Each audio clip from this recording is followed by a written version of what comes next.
La pluie martelait les murs de pierre comme une rafale de mitrailleuse froide et implacable de cette façon que seule la pluie écossaise sait avoir.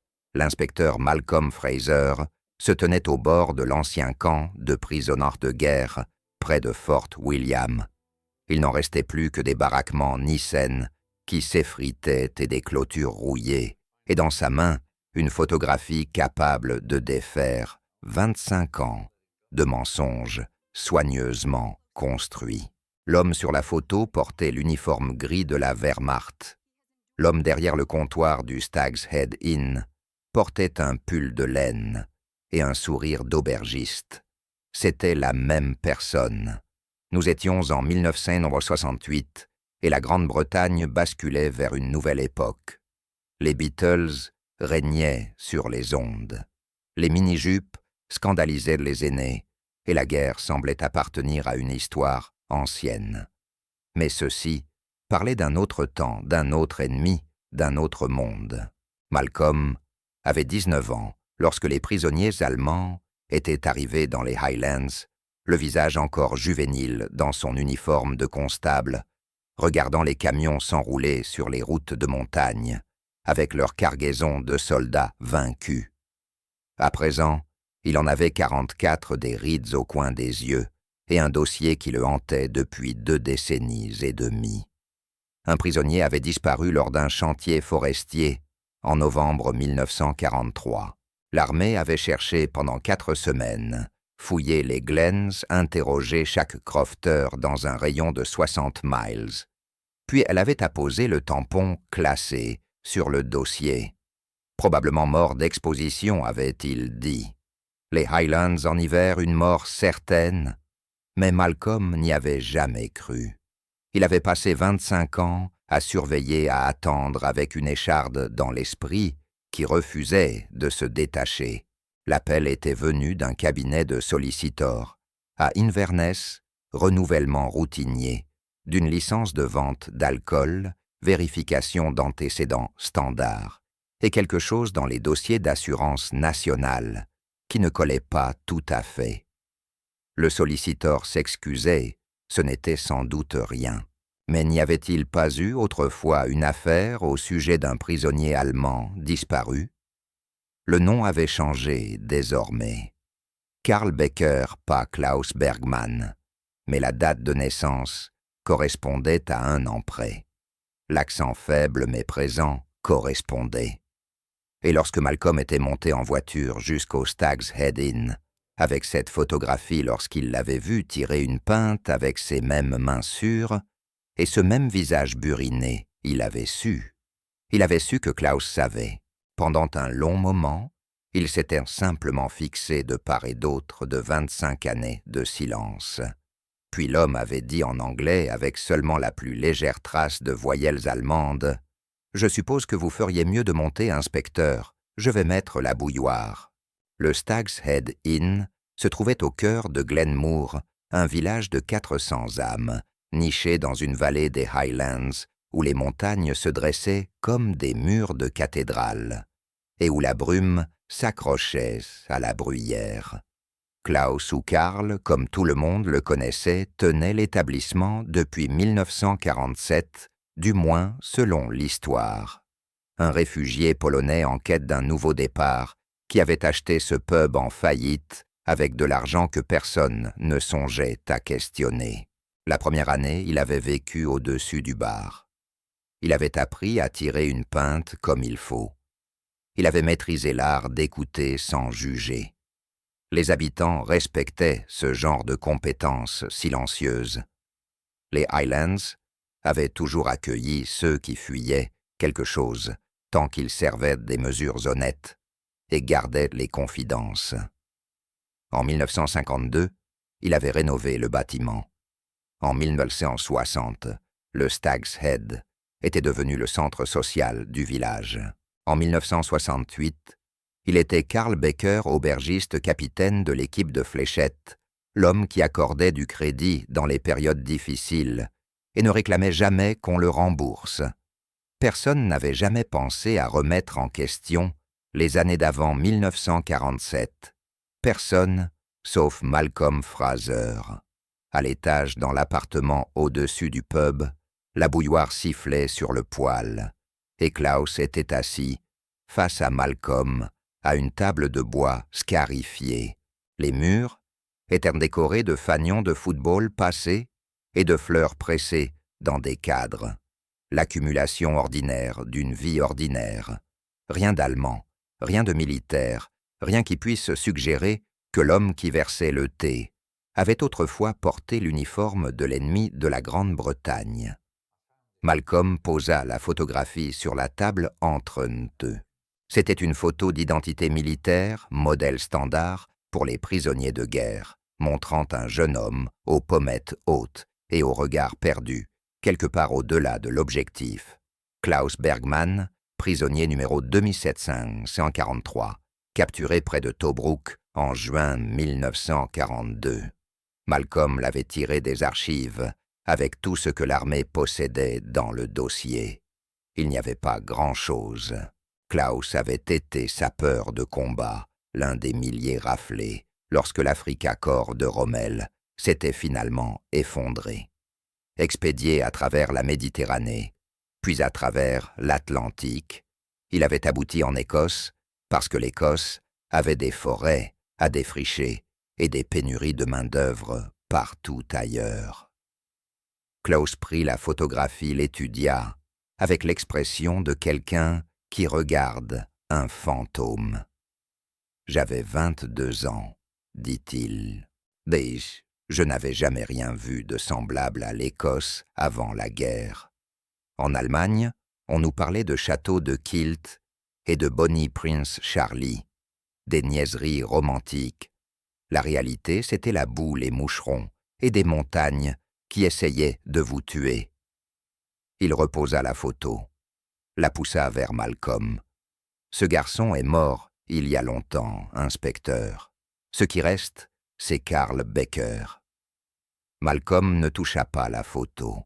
« Vous vous êtes échappé pendant un chantier.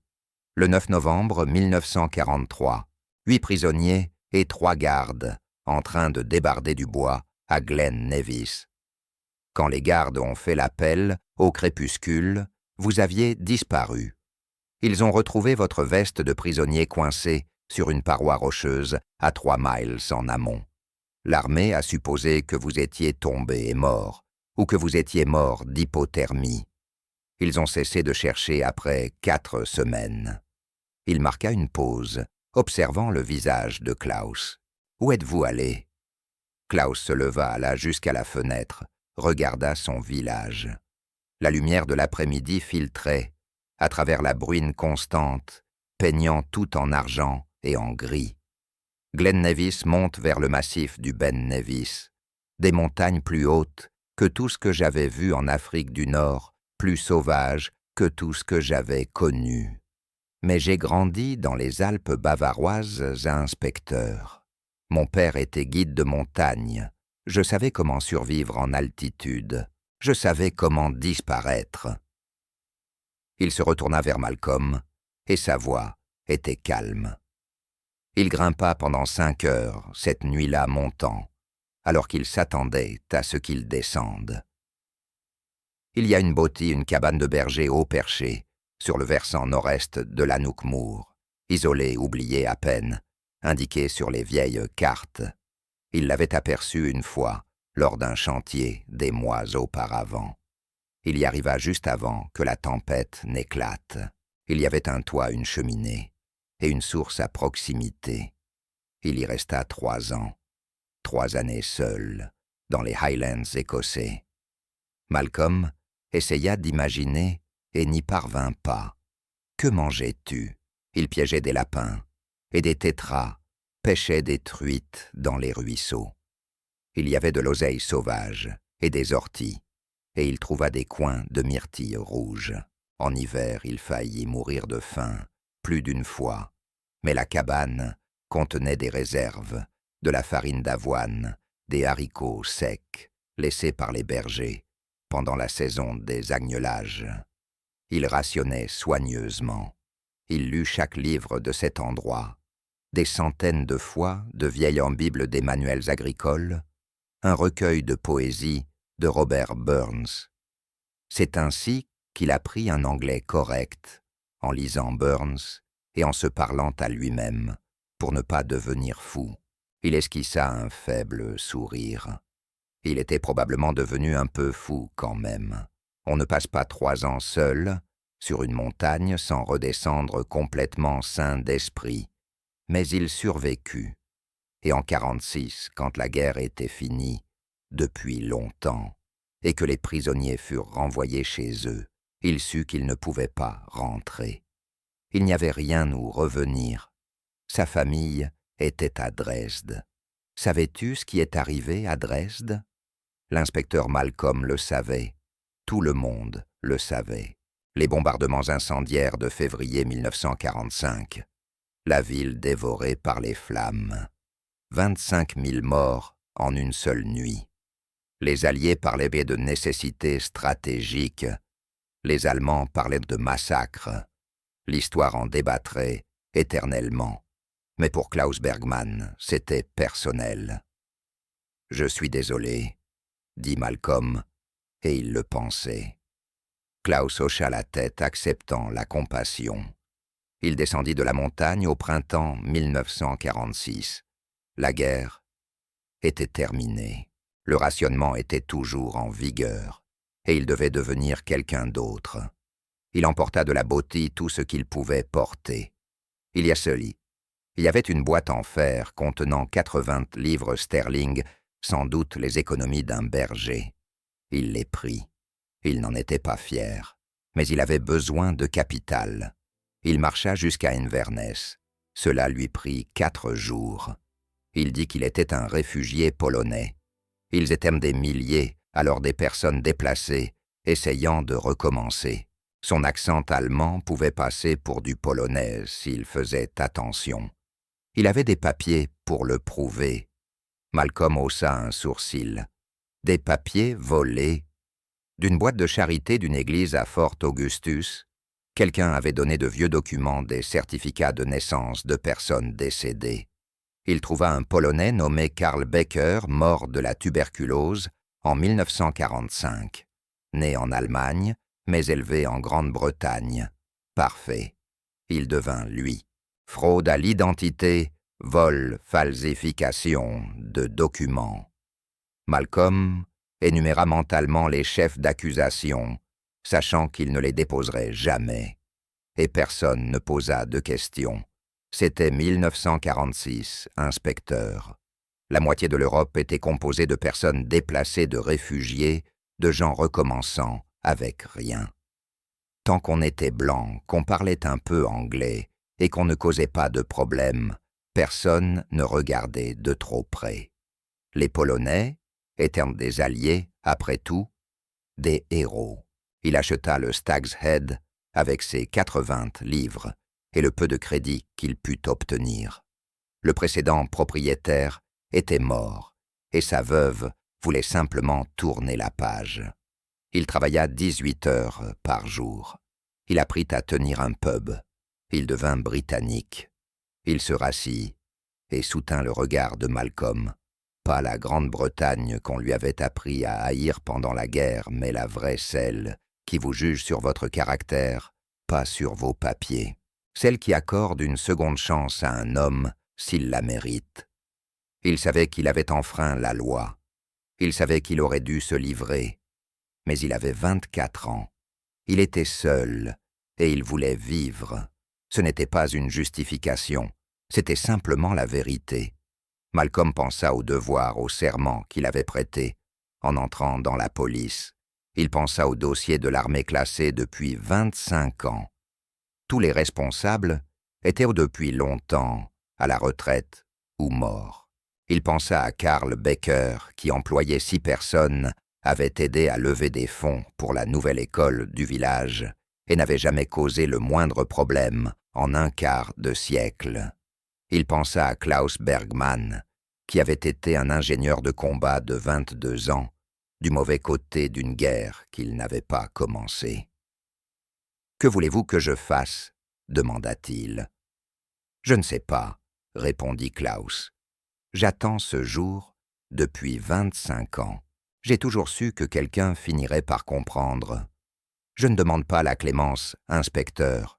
Je vous demande seulement de comprendre. » Malcolm se leva, prit la photographie et la glissa dans son dossier. Il devait y réfléchir.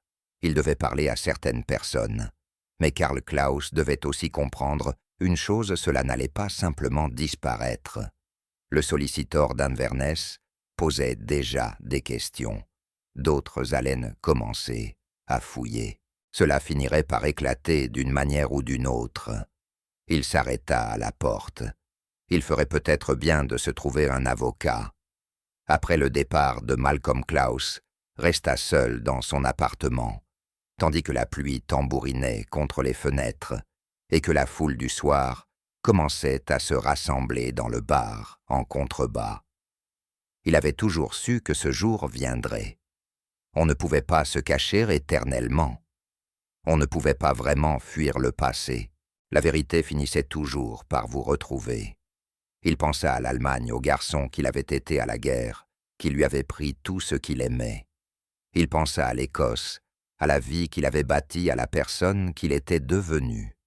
Était-ce le même homme, Klaus Bergmann, et Karl Becker, ou bien l'un était-il mort dans ces montagnes, et l'autre était-il né dans la tempête? Il ne le savait pas. Peut-être que cela n'avait pas d'importance, peut-être que seul comptait ce qui allait suivre. Le lendemain matin, E. Mackenzie arriva au pub, à l'aube, comme elle le faisait chaque matin depuis 12 ans. Hayley avait 48 ans, vive comme une lame, la meilleure barmaid des Highlands. Elle avait commencé comme femme de ménage et était devenue l'associée de Klaus, son ami, ce qui se rapprochait le plus d'une famille, pour l'un comme pour l'autre. Hayley n'eut qu'à regarder le visage de Klaus pour comprendre que quelque chose n'allait pas. « Qu'est-ce qui s'est passé ?» demanda-t-elle avec son doux accent des Highlands. Klaus lui raconta toute la guerre, l'évasion les années passées dans la cabane, la fausse identité.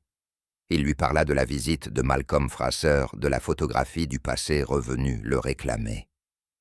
Lorsqu'il eut fini, elle resta silencieuse longtemps. Puis elle dit « Tu aurais dû me le dire plus tôt. Je ne pouvais pas prendre ce risque. Moins il y avait de gens au courant, plus j'étais en sécurité. » « En sécurité, » répéta Hayley. « Tu veux dire plus seule ?» Elle secoua la tête. 25 ans, Karl, 25 ans à porter ça tout seul. C'est trop long. Elle se leva, rajusta son tablier. « Eh bien, tu n'es plus seule maintenant. Quoi qu'il arrive, on affrontera ça ensemble. Tu m'entends ?» Klaus sentit quelque chose se briser dans sa poitrine, d'un nœud de peur et d'isolement qu'il portait depuis si longtemps qu'il en avait oublié l'existence. « Merci, » dit-il la voix brisée. « Te trompe, ne me remercie pas encore, » répondit Hayley. « On a du travail. Si cette histoire doit sortir, il faut la contrôler. Il faut prendre de l'avance et s'assurer que les gens comprennent qui tu es vraiment pas qui tu étais. » Hayley avait raison. Klaus comprit que l'histoire éclaterait, qu'il le veuille ou non. Mieux valait la façonner lui-même que laisser les autres le faire à sa place. Comment faire? On parle à un journaliste, quelqu'un qui écoutera, qui dira la vérité, pas quelqu'un en quête d'un titre sensationnaliste. Elle réfléchit un instant. Il y a un jeune au Highland News, Andrew Murray. Il a fait l'an dernier cette série sur le mémorial des Clearance. Un travail honnête, respectueux. Il a la réputation de saisir le côté humain des histoires. Laisse-moi passer quelques coups de fil. Andrew Murray avait 28 ans, ambitieux mais intègre, et il fut sceptique lorsqu'il reçut l'appel au sujet d'un prisonnier allemand caché dans les Highlands depuis 25 ans. Cela ressemblait à un canular ou à un fantasme de tabloïd ou aux deux. Mais Hayley Mackenzie était insistante, et elle avait des documents. Et lorsqu'Andrew monta jusqu'à Glenmoor et s'assit face à Klaus dans l'appartement au-dessus du pub, il sut en 5 minutes que c'était réel. C'était l'histoire. celle qui lancerait sa carrière. Mais tandis que Klaus parlait, qu'il racontait la guerre, l'évasion et les décennies de clandestinité, Andrew comprit autre chose. Ce n'était pas seulement l'histoire d'un fugitif, c'était une histoire d'identité, de rédemption de ce que signifie appartenir à un lieu.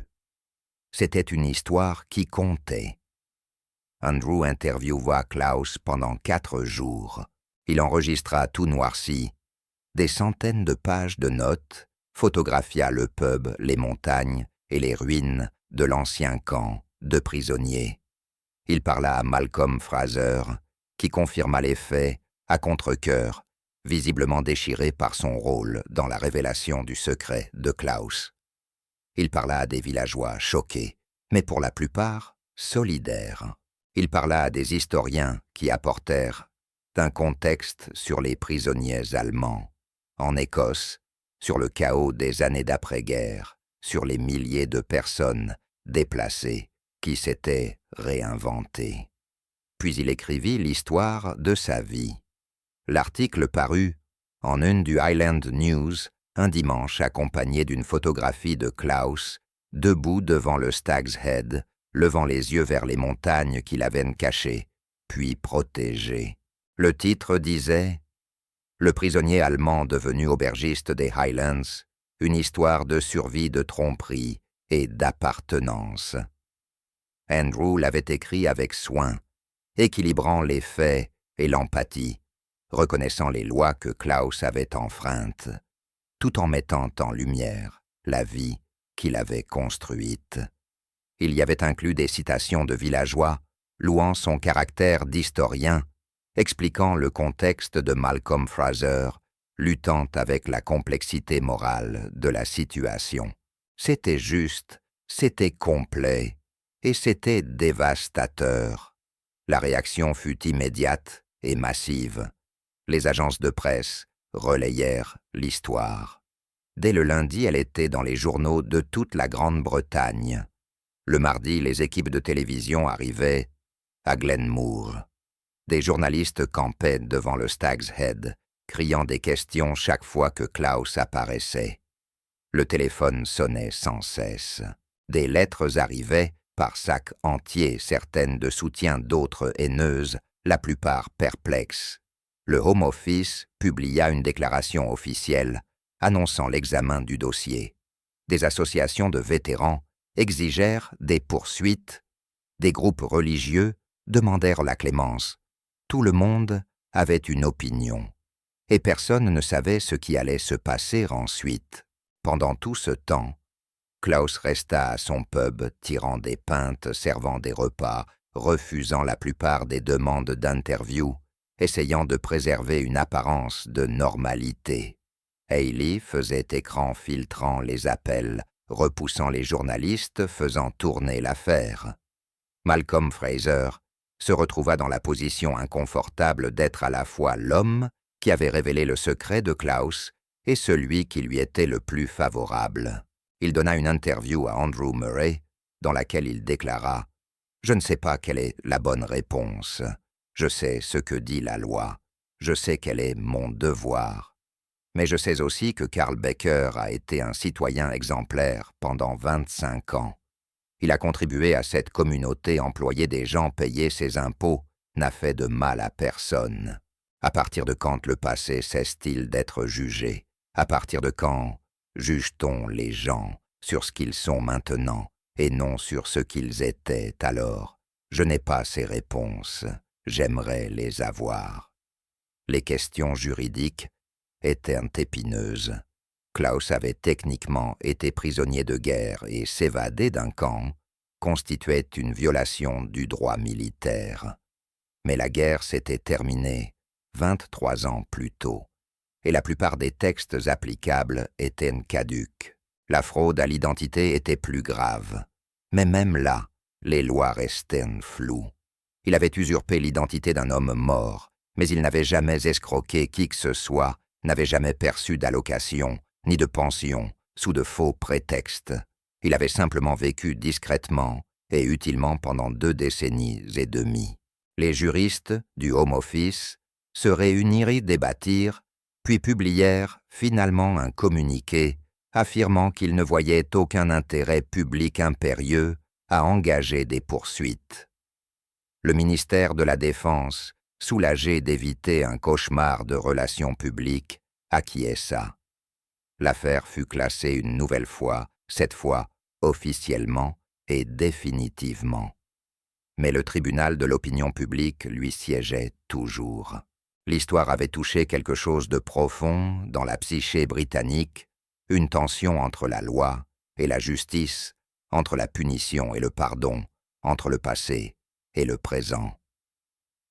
Les lettres aux rédactions affluaient.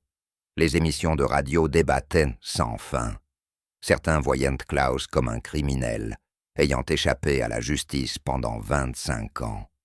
D'autres le considéraient comme un réfugié, ayant fui la tyrannie et bâti une nouvelle vie par le travail et la détermination. D'autres encore y voyaient un symbole de l'ambiguïté morale de la guerre, du fait que l'ennemi avait un visage humain, que les soldats étaient des personnes avec des familles, des rêves et des peurs, comme tout le monde. Le débat fit rage pendant des semaines, et durant tout ce temps, Klaus ne dit rien publiquement. Il avait raconté son histoire à Andrew Murray, et cela suffisait. Il n'avait aucun désir de devenir une célébrité ou un symbole.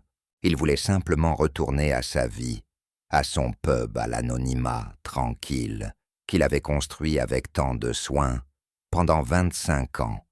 Mais l'anonymat était désormais impossible. L'histoire l'avait rendu célèbre qu'il le veuille ou non. Des gens venaient en voiture jusqu'à Glenmoor, juste pour voir le pub, pour apercevoir le prisonnier allemand devenu aubergiste des Highlands. Certains étaient curieux, d'autres hostiles, la plupart simplement déroutés. Il fallut établir des règles strictes sur qui pouvait ou non monter à l'étage. La police locale, embarrassée par toute cette attention, mit en place des patrouilles régulières dans le village. Malcolm Fraser, se sentant responsable du chaos qu'il avait déclenché, passait presque chaque semaine prendre des nouvelles. « Je suis désolé », dit-il un après-midi à Klaus debout, au bar, son chapeau à la main. « Je n'aurais jamais pensé que cela deviendrait un tel cirque. »« Yam, vous faisiez votre travail, » répondit Klaus en tirant une pinte pour Malcolm. « Et franchement, inspecteur, une part de moi est soulagée. Je portais ce secret depuis 25 ans. C'est épuisant. Toujours regarder par-dessus son épaule, toujours attendre qu'on frappe à la porte. Au moins maintenant tout est au grand jour. Au moins maintenant je n'ai plus à me cacher. » Malcolm hocha la tête, mais il avait toujours l'air troublé. « Que vas-tu faire maintenant ?»« Ce que j'ai toujours fait, » répondit Klaus. « Tenir mon pub, servir mes clients, vivre ma vie. La seule différence, c'est que maintenant les gens connaissent la vérité. Et tu sais quoi? La plupart s'en moquent. Bien sûr, il y en a qui pensent que je devrais être enfermé. Mais la plupart des gens voient juste un homme de 66 ans qui a travaillé dur et payé sa dette. La guerre, c'était il y a longtemps, inspecteur. La plupart sont prêts à la laisser dans le passé. » Il avait raison. Malcolm se rendit compte que la fureur initiale retombait déjà. Les équipes de télévision étaient passées à d'autres sujets. Les manifestants étaient rentrés chez eux. La vie dans le petit village des Highlands reprenait son cours, ou du moins ce qui pouvait s'en approcher avec un ancien prisonnier allemand à la tête du pub local. Les gens continuaient à le regarder lorsqu'il traversait le village, continuaient à chuchoter sur son passage, mais ils hochaient aussi la tête pour le saluer, tenaient les portes ouvertes et demandaient le plat du jour. Il était toujours Karl Becker, leur aubergiste, même s'ils savaient désormais qu'il avait été quelqu'un d'autre. La seule personne incapable de laisser tomber était le major Angus Campbell, ou plutôt son neveu. Angus Campbell avait 8 ans lorsque son oncle commandait le camp de prisonniers, et il avait grandi en entendant des récits de guerre, de devoir et d'honneur, de l'importance d'obéir aux ordres. Lorsqu'il lut l'article d'Andrew Murray, il entra dans une colère noire. Son oncle était mort, en croyant que ce prisonnier avait gelé sur la montagne, emportant cette faute avec lui dans la tombe. Et voilà qu'il s'avérait qu'il avait été vivant tout ce temps libre, tenant un fichu pub, tandis que son oncle se tourmentait pour avoir perdu un prisonnier sous sa responsabilité. Ce n'était pas juste, ce n'était pas la justice. Angus Campbell, désormais solliciteur à Édimbourg, décida d'agir. Il déposa une plainte civile contre Klaus, affirmant que son évasion et la fraude d'identité qui avait suivi avaient causé à son oncle une détresse émotionnelle et nui à sa carrière militaire. Juridiquement, c'était un pari risqué, et la plupart des avocats le lui dirent. Mais Campbell était déterminé. Il voulait son jour au tribunal. Il voulait que Klaus rende des comptes, sinon pénalement du moins financièrement.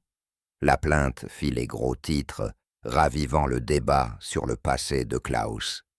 Le procès fut fixé au printemps suivant, et soudain, tout le monde avait de nouveau une opinion sur ce qui devait arriver au prisonnier allemand qui s'était caché en Écosse pendant 25 ans.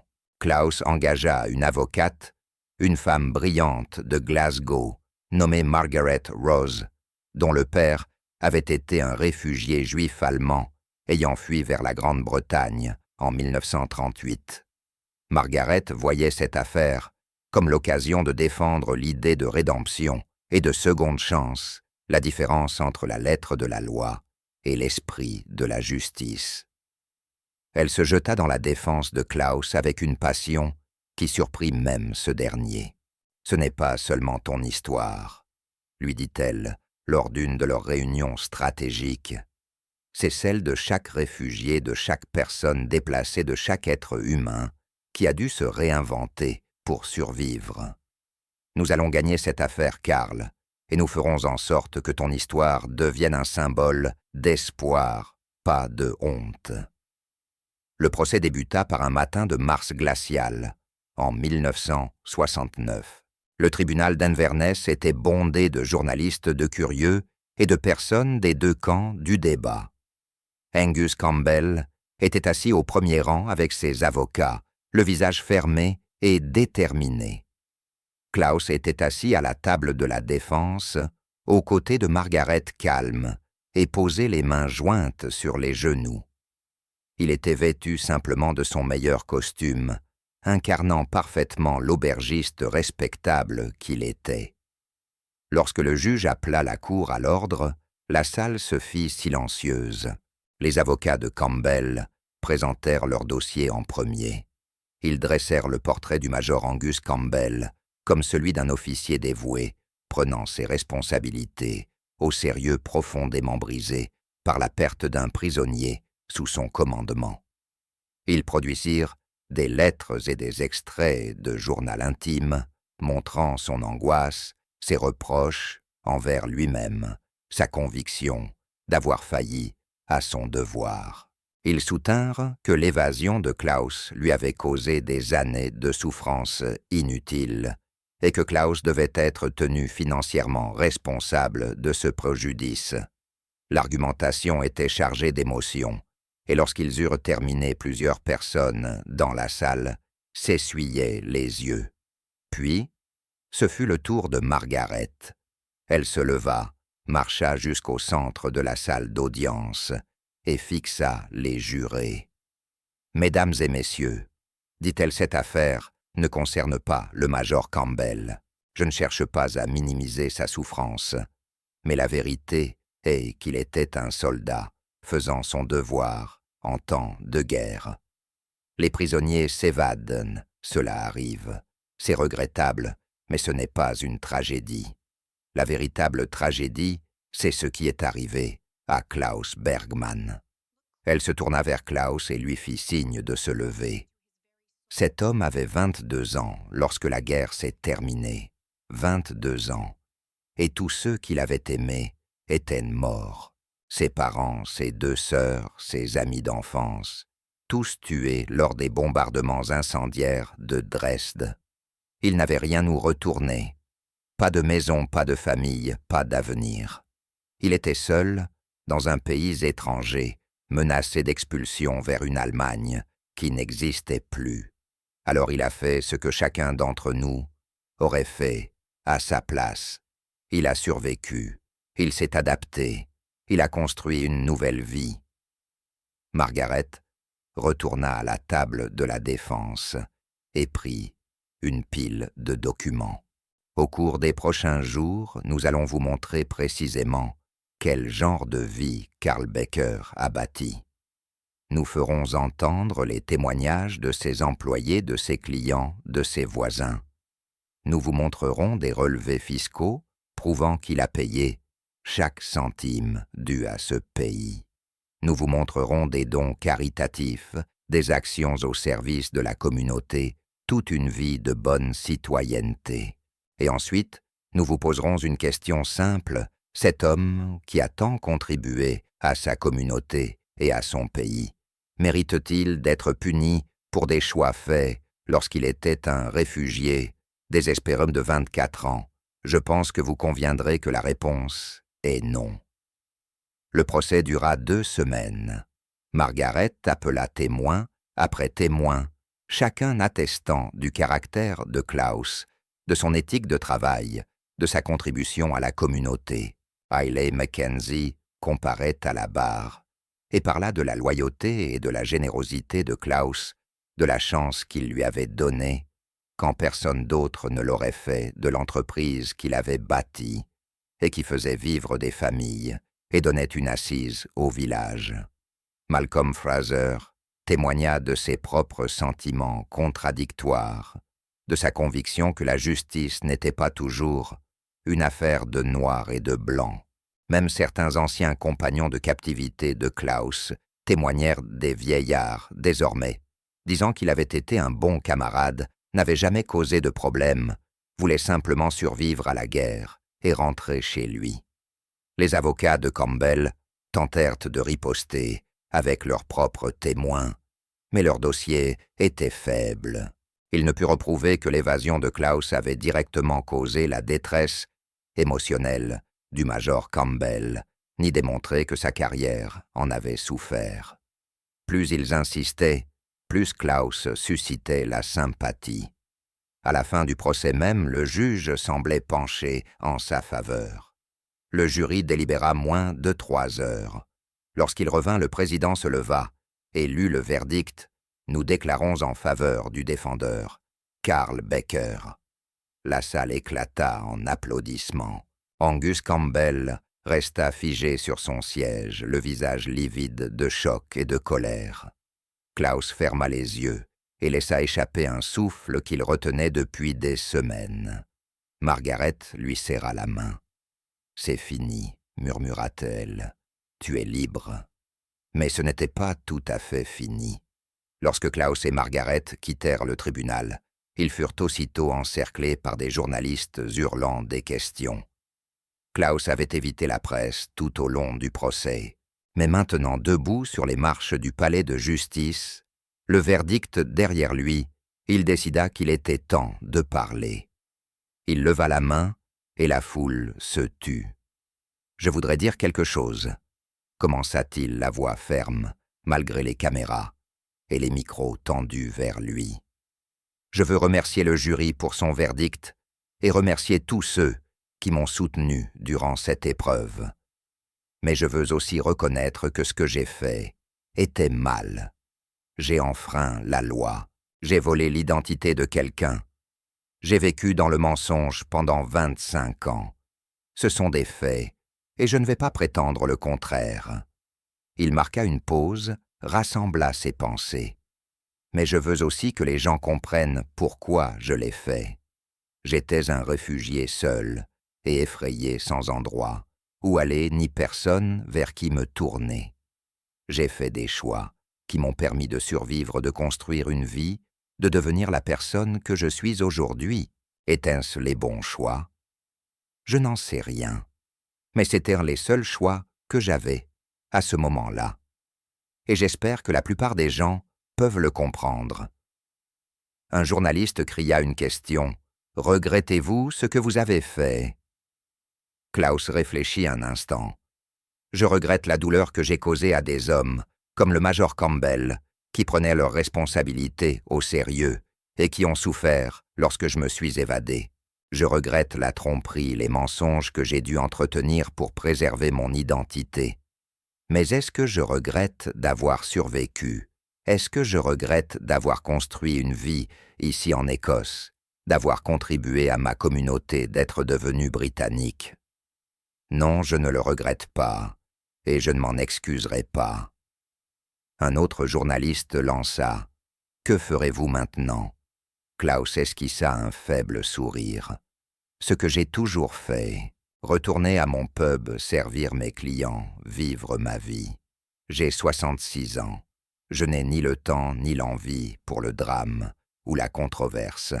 Je veux simplement passer les années qu'il me reste en paix à faire le travail que j'aime avec les gens qui me sont chers. » Et c'est exactement ce qu'il fit. Klaus retourna au Stag's Head et lentement, progressivement, l'attention se dissipa. Les journalistes passèrent à d'autres sujets. Les protestataires trouvèrent d'autres causes. La vie reprit son cours normal, ou du moins ce qui s'en approchait pour un homme ayant vécu 2 vies. Il continua à tenir son pub avec l'aide d'Ailey.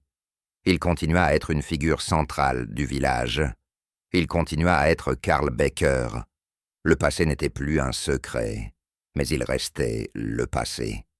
Ce qui comptait désormais, c'était le présent et l'avenir. Malcolm Fraser lui rendit visite une dernière fois, quelques mois après le procès. Ils étaient assis au bar, après la fermeture, buvant du whisky et regardant le feu s'éteindre doucement dans l'âtre. « Je repensais à ce que tu as dit sur les marches du tribunal, » dit Malcolm, à propos du fait de n'avoir fait que les seuls choix possibles à l'époque. Je crois que c'est vrai pour nous tous, n'est-ce pas? On fait de notre mieux avec ce qu'on a, et on espère que ce sera suffisant. C'est tout ce que chacun peut faire, répondit Klaus. Je prends ma retraite le mois prochain, dit Malcolm. 35 ans dans la police, et je n'ai toujours pas toutes les réponses. Mais j'ai appris une chose, la loi est importante, mais elle ne fait pas tout.